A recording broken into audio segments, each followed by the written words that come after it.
Hi అండి. అందరికీ నమస్తే. అందరు ఎలా ఉన్నారండి? అందరు బాగున్నారా? నేనైతే చాలా బాగున్నాను. ఇక్కడ వచ్చేసి ఈరోజైతే ఏ వంట వీడియోలు పెడతలేనండి. నేను ఇంట్లో ఏం పని చేస్తున్నాను ఆ బ్లాగ్ అయితే పెడుతున్నాను. ఇది ఏమేమి చేస్తున్నానో ఫుల్ వీడియో అయితే వాచ్ చేసి అయితే చూడండి, సపోర్ట్ అయితే చెయ్యండి. ఇక్కడ వచ్చేసి అయితే పొయ్యి అయితే కడుక్కుంటున్నానండి నీట్గా. ఇలా సబ్బు పెట్టి అయితే రాసేస్తానండి. నాకు రోజు పొయ్యి కడగడం అలవాటు. ఎందుకంటే రాత్రిపూట బొద్దెంకలు అవి ఇవి తిరుగుతుంది కదా, అందుకైతే రోజు పొయ్యి కడిగేస్తాను. తర్వాత వచ్చేసి ఇక్కడ గిన్నెలు అయితే తోమేసుకుంటున్నానండి. ఈరోజైతే గిన్నెలు కూడా ఉండిపోయాయి, త్వరగా అయితే తోమేస్తున్నాను. మిషన్లో అయితే బట్టలు అయితే వేసేసానండి. బయట అయితే కడిగి నీట్గా ముగ్గు అయితే పెట్టుకున్నాను. ఈ దుప్పట్లన్నీ ఈరోజైతే పిండేస్తున్నానండి. పైన మిద్దె పైన అయితే ఆరేస్తాను. ఇక్కడ వచ్చి డైలీ యూజ్ బట్టలు కూడా వేసేసానండి మిషన్లో.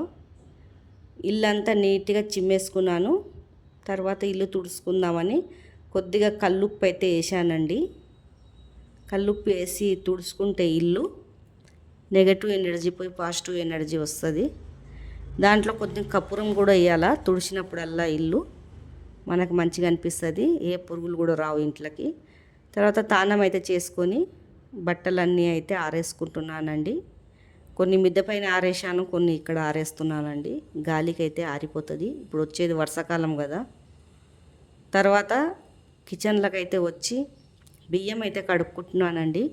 ఈరోజు లేట్ అయిపోయింది, 1 అయిపోతుంది. బియ్యం కడిగి పెట్టుకున్నాను.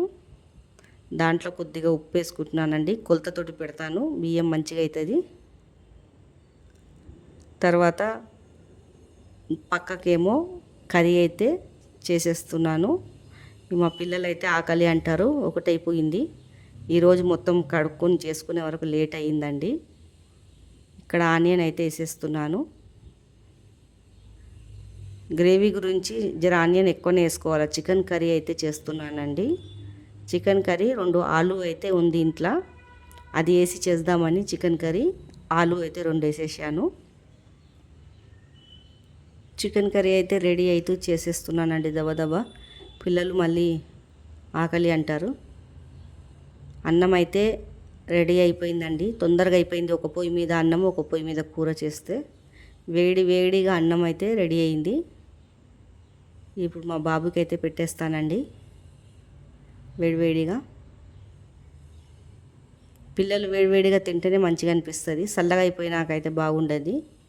ఇక్కడ వచ్చి పప్పు ఉందండి రాత్రిది, గ్రేవీలాగా కర్రీ అయితే చేసుకున్నాను. టేస్ట్ కూడా బాగుంటుందండి ఇలా చేసుకుంటే. పిల్లలైనా పెద్దోళ్ళైనా మంచిగా తింటారు. ఈ వీడియో మీకు నచ్చినట్లయితే లైక్. ఇక్కడ భోజనం చేసేసాక పైనుంచి బట్టలు అయితే తీసుకొచ్చేసాను. మిద్దె పైన నుంచి మొత్తం మడత పెట్టి అయితే నీట్గా అయితే పెట్టేస్తున్నానండి. ఇప్పుడు వచ్చేది వర్షాకాలము, పిండి పెట్టుకుంటే ఎండ వెళ్ళినప్పుడే మనకు సేఫ్టీ ఉంటుంది. నీట్గా అయితే పిండి మడత అయితే పెట్టేస్తున్నానండి.